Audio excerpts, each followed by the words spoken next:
Welcome to our podcast. I'm Jeff Pelletier. The purpose of our podcast is a simple question. Why is Israel important? Over the next many episodes, my partner Neil Johnson and I will seek to answer this question. There are just barely over 14 million descendants of Abraham, Isaac, and Jacob in the world today, and about 5.5 million of them live in Israel. The rest are scattered across and among the nations. For the sake of our podcast, Israel is both a country and a people.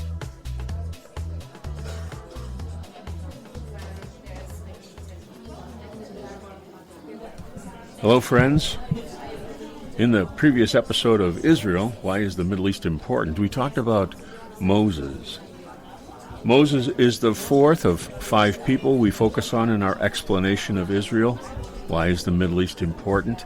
And the 5 people are Adam, Noah, Abraham, Moses, and Jesus. God formed lasting, binding covenants with each of these people, and we've covered them all over the course of the many episodes that we've produced thus far. But we haven't yet talked about Jesus. And today we move from the Mosaic Covenant into the New Covenant, which is founded in Jesus Christ. And so, Neil, when I say the word New Covenant, where does that start, actually? Where does the New Covenant begin? Oh, well, in a nutshell, in the very beginning. However, specifically and definitively called the New Covenant, it is in the prophet Jeremiah used those very words, Jeremiah 31. Jeremiah 31. So, isn't that interesting, folks, that the New Covenant, Jesus Christ, the New Covenant that's founded in Christ, begins or is spoken about first by the prophet Jeremiah in chapter 31. Could you read a little bit about that, Neil? Oh, sure. And you're right. It is important to know that while we break these covenants up into various covenants, however many number we choose to say is a covenant, we've chosen 5 for our purposes. Well, it's, right. Exactly. But nonetheless, the fact is it is one covenant. It is one plan. It is one revelation and unfolding. But the New Covenant, specifically called out by the prophet Jeremiah in 31:31, Jeremiah making the covenant with, again, Israel. Yes. It's very important. Yeah. It was almost unheard of to think that short of the Gentiles converting, as it were, into what becomes ultimately Rabbinic Judaism, that there would be any provision for the Gentiles at all. So this new covenant, as revealed to this point to the prophet Yirmiyahu, Jeremiah, he says, "Behold, the days are coming when I will make a new covenant with the house of Israel and with the house of Judah."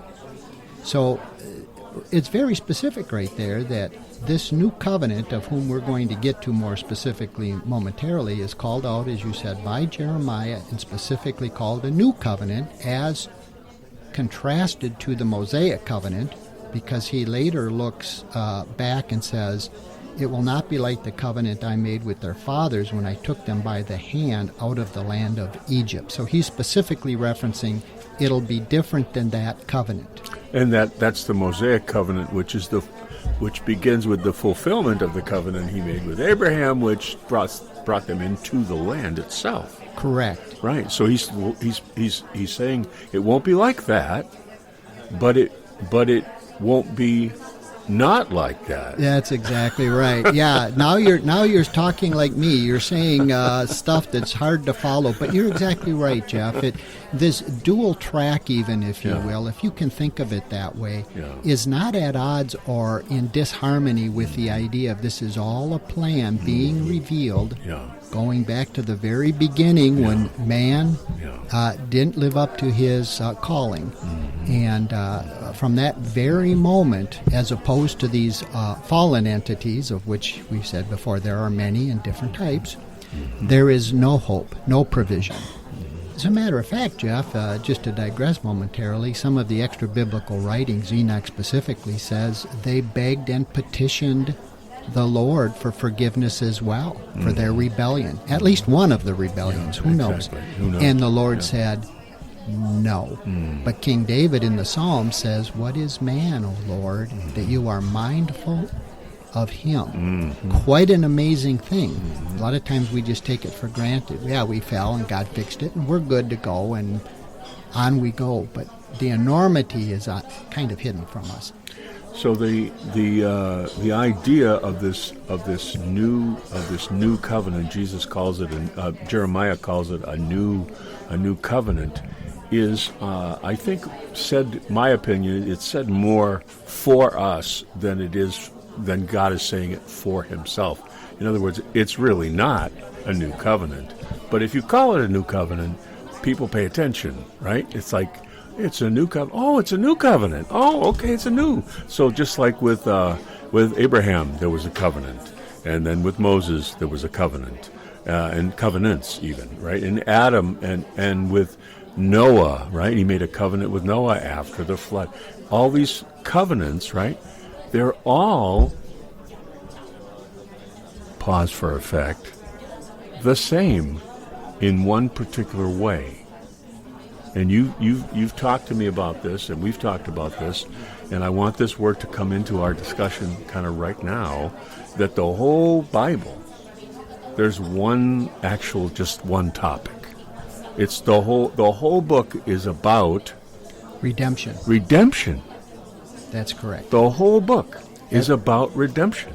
All of these covenants are redemptive covenants. That is entirely important to keep prime and foremost on our minds at all time. Is certainly we get further elaboration and we get detail added to the events, but the Bible is not a series of details or covenants in this case. It is one plan with more unfolding and more meat put on the bones, as it were, to explain it further. Now, this term new covenant, if God had told Noah, whom he made a covenant with, if he told Noah, behold, I'm going to make a new covenant, and referred to the Abrahamic covenant, well, that would be new. It was new to Noah. It certainly was new to Noah. Right. And if he told Abraham, I'm going to make a new covenant, and was referring to Moses, that would be a new covenant. So Jeremiah had some understanding of what the new covenant would entail based on what he wrote about it. But it was strictly to him, okay, it'll be an additional, new meat put on the bones, a new covenant. So it's crucial to know new in this case does not mean done away with or superseded or as to make null and void. Or replacement covenant, which a lot of people use that, they see it as a replacement of. No, not at all. Right. Fulfillment, bringing together, summation, completeness, all of these are kind of the words that we need to learn and understand regarding covenant with God. That is correct. Yeah. So this whole covenant, as we read about in what's called the New Testament, it's just a continuation of Jewish thought. Yes, right? That's right, exactly. And so when Yeshua, Jesus, inaugurated the initiation of that revelation of the promised new covenant, a different covenant, he was not doing away with any of the Mosaic Covenant, and we know that because he followed the Mosaic Covenant through his whole life, and he didn't follow it just to do away with it. And then Paul, who became the apostle to the Gentiles, also followed the Mosaic Covenant. Yes, he did. So how does that fit? Well, men being men will try to harmonize things they don't understand, right? And people have come up with all kinds of things over the centuries, and one of which is this whole replacement thing. In other words, when it says Jesus fulfilled, that means done away with. But it's obvious it doesn't from any reading of the Scriptures, because Jesus promises to observe certain Mosaic covenantal ideas in the kingdom to come. And as you and I have spent some time on privately in the past, we've read Ezekiel and said, what in the world is that either third or fourth temple, depending on how you split that? That has elements of both the Mosaic Covenant, a covenant not yet made, a future covenant, a past covenant. How does this work? So there's a lot of mystery yet in our day in this new covenant. So what does Jeremiah say? How does he flesh it out exactly what he means by this new covenant? Yeah, so Jeremiah goes on and he said, this is the covenant I will make with the house of Israel. So at this point, this and the is house all, of Judah. Well, he said that before, and now he's saying with the house of Israel. Yeah. So he goes on and he specifically calls out Israel again. So we don't even see, as we said, a provision yet, a clause, anything for the Gentiles, which is kind of what Paul's whole mission was and what we read about in the New Testament. So just FYI, Yeah. just my interpretation, and I think it's accurate. You said he doesn't even mention the Gentiles, so that leads me to infer that in order for me to participate in the covenant, I need to join the nation of Israel. And in a lot of ways, that's exactly what we do I know. when we accept the Jewish rabbi, the Jewish Messiah, the God who We follow. incarnated with Jewish DNA. We follow him. We come into the house of Israel. The house of Israel. It says that in Ephesians. It says that. I just went blank on that. But it talks about. In Romans, where is it? 18, 16? No. I'm No, not sure. 11. 11. I'm not sure which. Romans 11, where it talks about we're grafted in. Oh, yes. We're grafted into Right. to the cultivated. We're the cultivated olive tree, and we're grafted into the original. Right. And that they support us, we don't The support root them. of that Correct. original tree supports us, so we're part of that tree now. Right. And that's so important for us to grasp.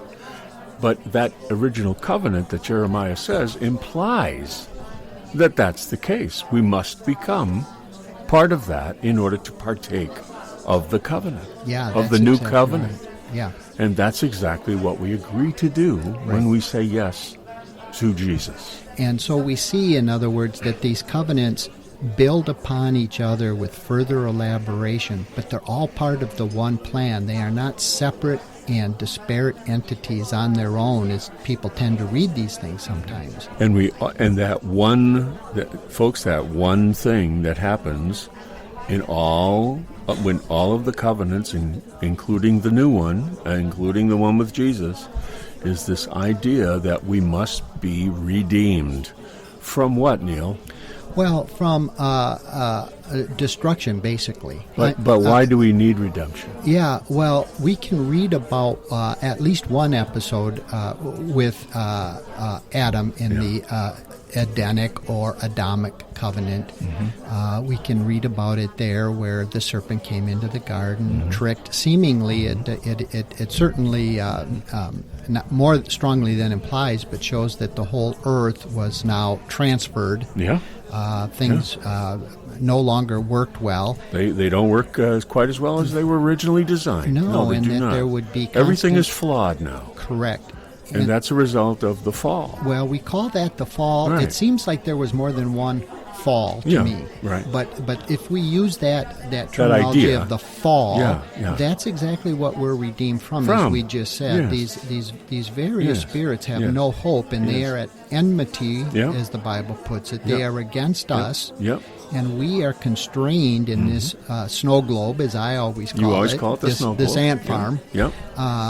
Called Earth, and I don't mean to disparage it. It was created in perfection. It is now tainted. Yep.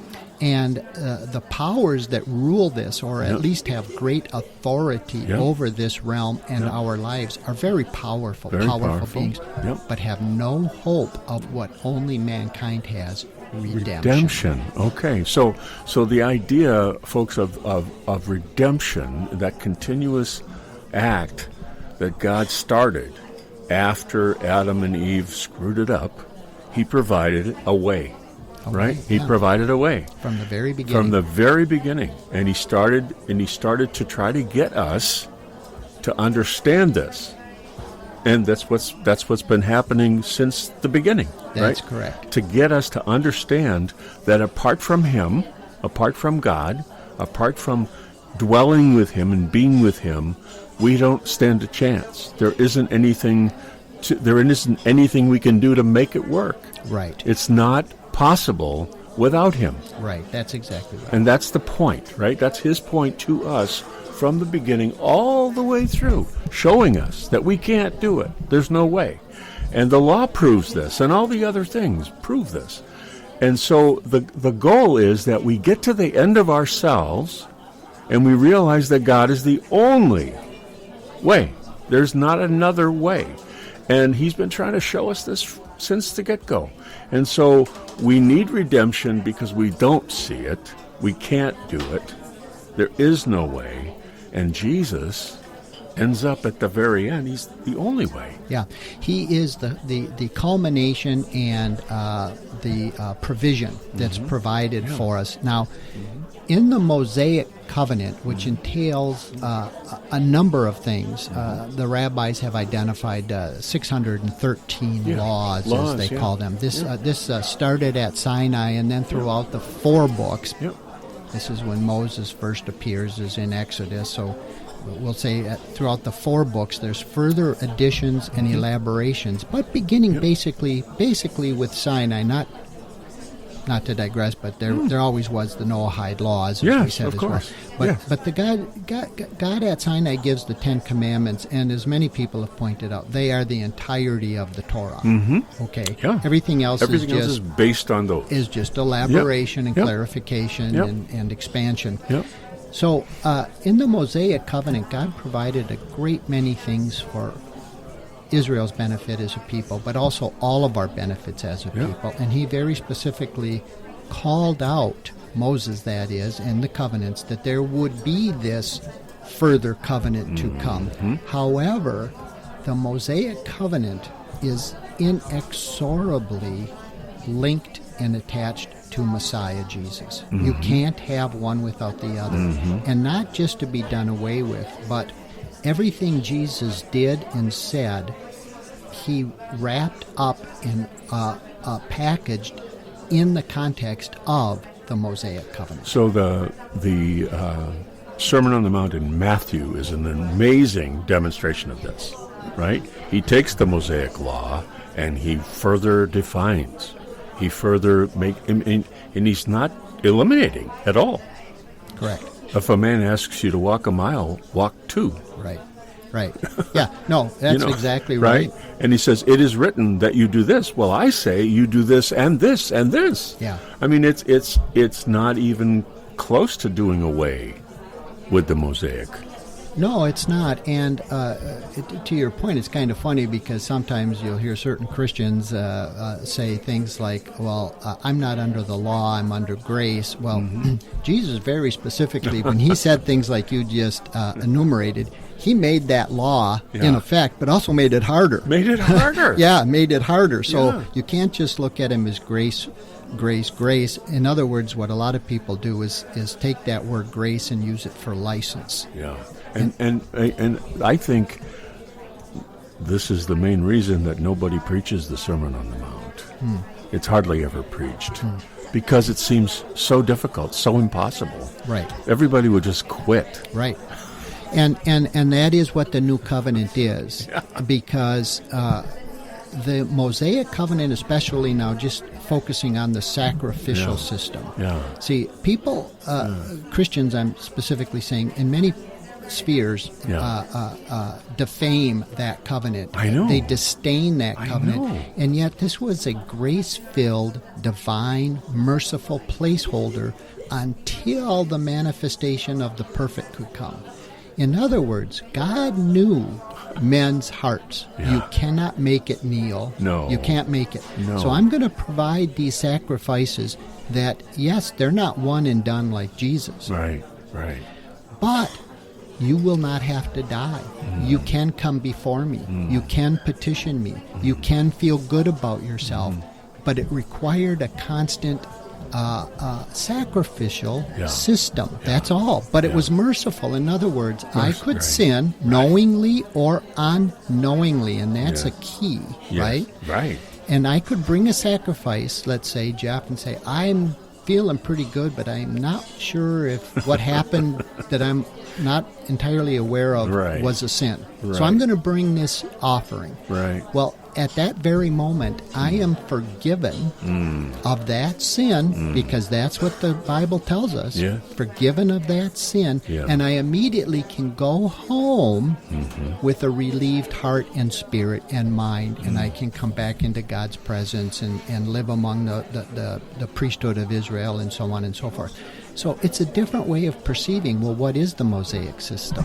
What was that? That was a merciful, divine placeholder to get the nation of Israel through the period of time until the perfect would come and start to begin, because I say that definitively, start to begin to inaugurate the new covenant. You know, Neil, you talked about some Christians say, oh, I'm not under the law, I'm under grace.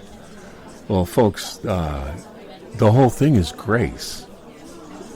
The whole thing, what do you have that you deserve? God created the earth. He created the systems. He created the laws of physics. He created atmosphere and water and food and ability and I mean, what do we have? I mean, we couldn't. He created a whole ant farm, a snow globe for us first, right? And then he put us in the globe. Well, the globe was ready for us. It was perfectly designed for us. Is that not grace? We didn't deserve it. We didn't earn it, right? The whole thing is grace. The whole redemption process is grace. The fact that he provides a way out, a way through. Right. It's all grace. Yeah. We don't deserve any of it. Right. So how dare anyone say, I'm not under the law, I'm under grace? Well, you know, you are. It is, but it's all grace. We don't deserve any of it. We have the opportunity to know the living God. Right. And to fellowship with him for eternity. That's grace. So if you wanted to think of it as one way, and I think most people don't parse it this way, but if they paid attention, you could say, okay, you're not under the law, so are you under lawlessness? Yeah.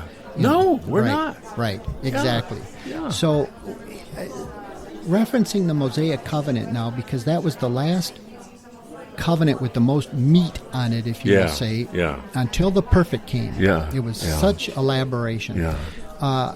We can see that in that covenant, Moses took the people of Israel through the desert, as it's called, the wanderings, 40 years. Yeah. And a supernatural provision and protection happened to those people. Yeah. That is grace. Yeah, They never had to worry about a thing. Exactly. Not one thing to eat. And Nope. listen to this. In the Adamic Covenant, when he failed, that two-part covenant, God said, you shall labor by the sweat of your brow. Right. But Israel didn't labor at all that Right. we read about Right. in that supernatural Yes. protection. They Yes. didn't labor again until Yep. right before Moses brought them up to the land and Joshua brought them in the land. And Moses addressed them there and said, this is the land. Guess what? The supernatural bubble you've had for 40 years is about to expire. You'll go back to toiling. But here's the thing. Why did Israel in the desert wander for 40 years? Because they sinned. Because they And sinned. Right. God had mercy on them. Exactly. So we have more mercy And shown in the Old He Covenant. provided entirely for them during their wandering. Right, Entirely. exactly. There were no sickness. Right. Their clothes didn't wear out. We talked about this in the last show. Exactly. Their clothes didn't wear out. They got manna from heaven. Right. They got all kinds. I mean, it's all grace. And none of them were under, quote unquote, the new covenant, meaning the one we refer to as the new covenant. So, as we said, all these are new covenants once they come. But they had sinned. They had done wrong. Yeah. They had not done what God wanted, and yet God still. So people who tend to have this wrong view of the old as Exactly. though harsh punishment laws. Yeah. There's more Yeah. grace to Yeah. be seen, Yeah. especially as we said with Yeshua, because when he said things, you've heard it said X, but I say to you, why? Right? He makes it harder. Or when the Pharisees came and asked him questions all the time, Jesus would say things like, well, you read Moses, and he says we could just write our wife, and Jesus makes it harder and says God only did that because of your own hardness and so on. So there's more grace in the Old Testament, if you will, what we call, than there is in what we call the New Testament. Neil, I'm going to read Deuteronomy chapter 8. Okay, blessing and cursing. Yeah, but it's even more than blessing and cursing. When they enter the promised land, Right. God is provides for them in ways that they don't deserve. Right. Right? He says when you get to this land, you're going to have you're gonna walk into a good land with brooks of water, fountains and springs flowing forth in valleys and hills, and land of wheat and barley, of vines and fig trees and pomegranates, a land of olive oil and honey, a land where you will eat food without scarcity, in which you shall not lack anything, a land where stones are iron, and out of those hills you can dig copper. It just goes on and on and Right, on and on. right. And then it says, you are going to be tempted to say, look what I did. Right, exactly. Right? Exactly. And God's saying, no, look what I did. Right. Right? I'm providing this for you. Right. Grace. It's a different It's environment, Grace. but a provision. And yes, you're exactly right. Through all that sin we read about, much like us, that's the point. That if you look back at church history, not to disparage any church history, but it was anything but glorious, and we still have grace. Grace. The Israelites That's right. was anything but glorious, right, as a corporate whole. Right. But there was still grace. So in other words, Right. it isn't as though anything not in the New Covenant was law and demanded exact eye for an eye and all this kind of thing. Not at all. It was full of grace. It was a leading up to what we're talking about now. The time is right for God to manifest Himself on the earth and inaugurate what Jeremiah and before him Adam and Abraham said was coming. Yes. And to Moses, he prophesied that one greater than me. Well, in rabbinic thought, there is none greater than. So who could be greater? Who but could it Moses be? said, one's coming greater than I. One's coming greater God than I. Himself manifested as a Hebrew, as a Jew. As he a had Jew. DNA, and He stood on the earth and inaugurated this covenant that Yirmiyahu, Jeremiah, prophesied would one day be the right time to start. So God Himself came as a Jew, right? Came as a Jew, manifested Himself, and it's just a powerful thing for us to understand. So the thing about this grace idea, okay, I think people, and I'm going to put it on Luther's doorstep. Not that I dislike the man at all. I thought he was a great man. But his revelation about it is by grace you are saved through faith, not of works, lest anyone should boast. That whole concept is what is given us this idea. Well, I'm under grace. I'm not under the law anymore. Correct. It's because of that. We don't have to do the law anymore. We're under grace. But we've always been under grace, and that's the point we're trying to make here. That Exactly. it's right from the very, very, very beginning. The whole creation is an act of grace. Is an act that of we grace. do not deserve. That's the point, that if you just focus on that and not get caught up in each specific element, but that it's all an unfolding plan, all an unfolding it's much plan. easier to understand and accept. Yep. And one thing just jumps out at me, and probably because it just speaks to me, and I'll say it, just, Jesus during His time followed the Mosaic law perfectly. Because He even asked when they were attempting to kill Him on one occasion, the religious, He said, for which law did I break? And they said, none. None. Not one. Okay, Yeah, but yeah. one of the things that Jesus wore, Jeff, and will wear again, it's in Revelation, it seems pretty clear, again, won't get off on that, but he wears a prayer shawl, a tallit it's called, and on the four corners from Numbers, you were supposed to put these fringe on your garments, Jesus wore this tallit, and he's walking one day healing people because, as we've said, nothing will get your attention more as to a reality than you are healed from an ailment of some sort or another, right? It's an act of grace that calls your attention. It's an act of grace Right? that you can't mistake when you are the sick one. You cannot mistake. Right. Yeah. And so what's called the woman with an issue of blood, that's what it's become known as. She says, if I can but, touch the hem, it sometimes says, but that's the tzitzit. Now, what that means, though, is that by Jesus' day and today, those fringes are wrapped up and tied in a symbolically significant number of 613. In other words, they signify the Mosaic Covenant. They're another element of representing the entirety of the Mosaic Covenant. Now, she said, if I can but touch those tzitzit. In other words, if I can but touch, if I can get to, if I can appropriate the Mosaic Covenant, I will be healed. That's grace. Wow. So she touched the Mosaic Covenant, and what did Jesus say? Referring to the representation of the Mosaic Covenant, Jesus said, who touched me? In other words, he didn't say, who touched my clothes? Who's tugging at me? What does this old, horrible-looking woman, sickly want? He said, somebody he didn't even know who did it. He just knew that, as the Bible says, virtue went out from him. But he identified entirely with the Mosaic Covenant and said, who touched me? So she touched the Mosaic Covenant for healing.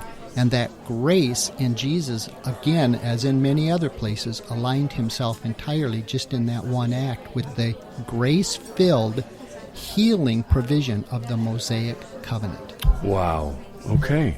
So what we're doing here, folks, and I think we're going to bring this episode to a close, and we're going to talk about, we're going to go into the present day in our next conversation, but by understanding, I hope and pray that you understand that the new covenant, it's all one redemptive act from God, of God, and that he did it with Adam, that he did in Eve, he did it with Noah, he did it with Abraham, he did it with Moses, and now he's doing it with Jesus. He's doing it with all of them. It's not different things. It's one thing. From the beginning to the end. It's all grace. It's all undeserved. It's all redemption. And that's what we want you to grasp from this culmination, if you like, of with the new. We're just beginning. We're just starting. Because now we move into the present day, and we move into Israel now. And everything we've just described today, everything we've just described in this broadcast, in this podcast, and everything we've done so far, it's all going to come back. You'll notice that we brought it back into this conversation, and it's going to continue to be brought back so that you have a better understanding of who you are as a believer in Jesus and what God is actually doing in this world. So thanks for being with us today. We look forward to next time on Israel. Why is the Middle East important? This has been a great discussion for this episode of Israel. Why is the Middle East important? I look forward to how this continues to unfold. As you can tell, Neil and I enjoy talking about the subject as it helps us to get to the root of the matter about God and why Israel and the Middle East are so important. Thank you for listening to this podcast, and we would love to hear from you. Visit us at our home at Spreaker.com. Israel, why is the Middle East important? That's Spreaker.com. Israel, why is the Middle East important? And you can find us on Facebook using that same title. And you can email us at whyisthemiddleeastimportant@gmail.com. That's whyisthemiddleeastimportant@gmail.com. Love to hear from you. If you like what you hear, please invite your friends to the conversation. One thing Neil and I always say to each other is, I don't know. Because the only way we know is to not know. Once you have it all figured out, you stop learning. And that state of mind is what helps us to learn and grow. We invite you into that journey with us. From Neil Johnson and me, Jeff Pelletier, shalom, and see you next time.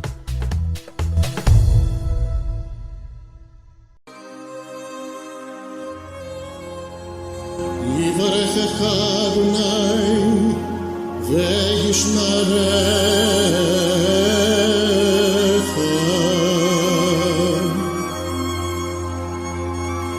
יאר אדוני פניו אליך ויחונך,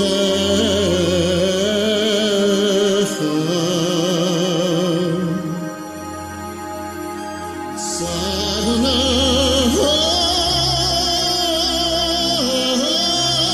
פניו אליך וישם לך שלום.